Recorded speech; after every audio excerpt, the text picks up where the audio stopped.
So what we're going to do now is add some seed data for our new activities table. And as I mentioned, we're going to do it a slightly different way to how we did it last time. And inside the persistence project, what I'm going to do is create a new class. And I'm just going to call this one seed. Now we're doing this a slightly different way this time. Previously, inside our data context, we used the Entity Framework configuration so that we could add data into a migrations class, and then when we updated our database with the new migration, then this would populate the data into the database. Now the downside to doing it this way is that we have to manually create the IDs each time for each entity. And it would be fine to do so on this occasion as well, but when it comes to related data, then it becomes much more tricky to manage this method of seeding data into our database, and it's much better to use an alternative method to do so. So what I'm going to do is in my seed class, I'm just going to create a static method inside here, and I'm going to say public static void and just call it seed data.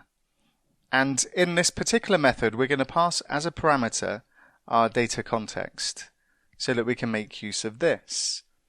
And what we want to do first is we just want to do a simple check to see if we have any activities already inside this database. So I'm going to say add the not operator and say if context.activities.any in this case, and we'll need to bring in system.link to make use of the any command.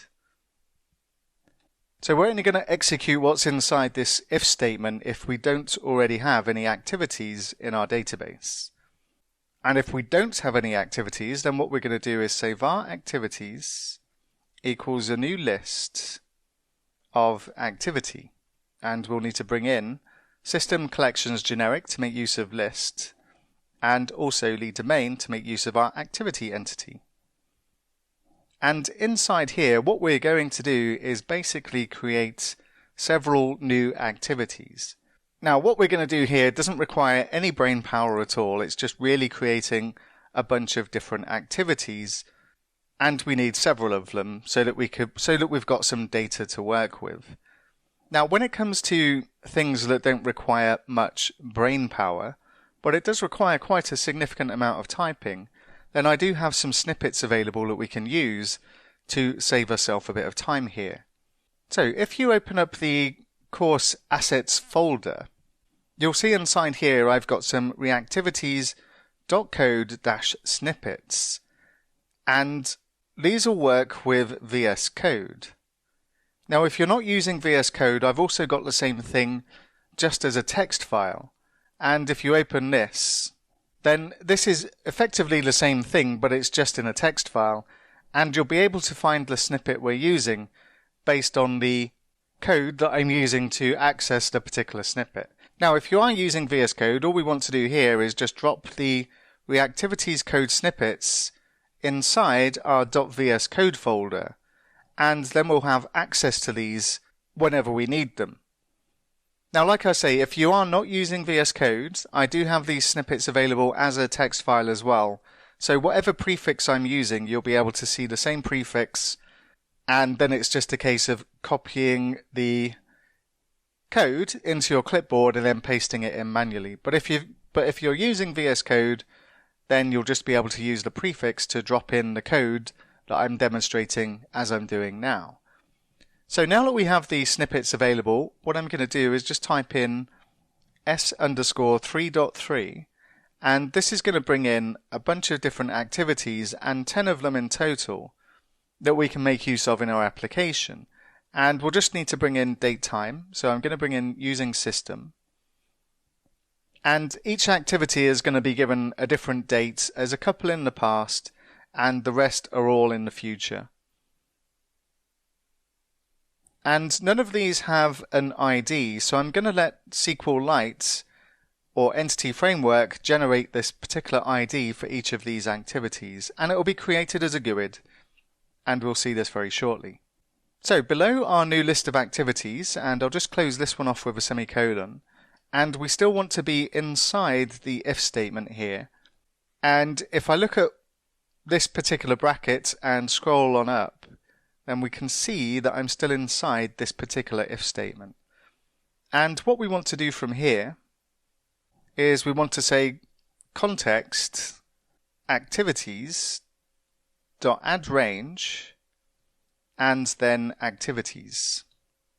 And then we can say context dot save changes. Now you might be wondering why I've not used an async method to do this for this particular circumstance. First of all, we're only going to be executing this method once when the application starts up.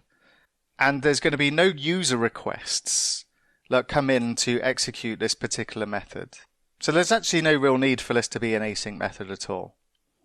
And what I'm going to do now is we want this to run this particular seed data command when our application starts up. So I'm going to go into the program.cs class, and just underneath our context.databaseMigrate, I'm just going to run the seed and then the seed data method and pass in the context. And now when our application restarts, it's going to hit this seed data method.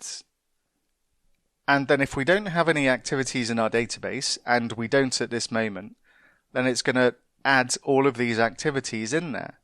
And if I take a look at my terminal window, what I'll find is that because .NET Watch Run was running, my application has automatically restarted and each of my activities has been inserted here.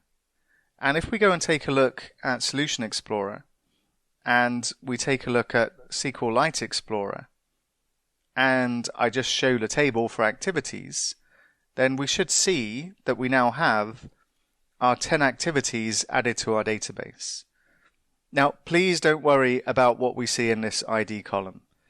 This is a blob, and a blob cannot be displayed as a piece of text inside this SQLite view of our table we're looking at. And when it comes to retrieving the activities from the database, they will not be passed down to our client as a blob.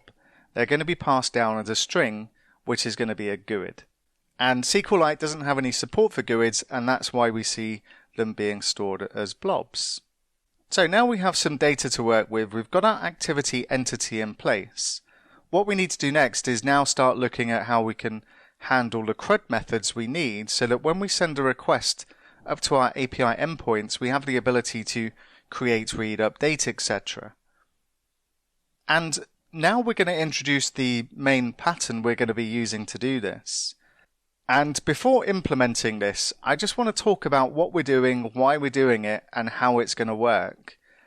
So next what we're going to take a look at is commands and queries, which is what we're going to be creating as our handlers for our API endpoints. And we'll take a look at that next.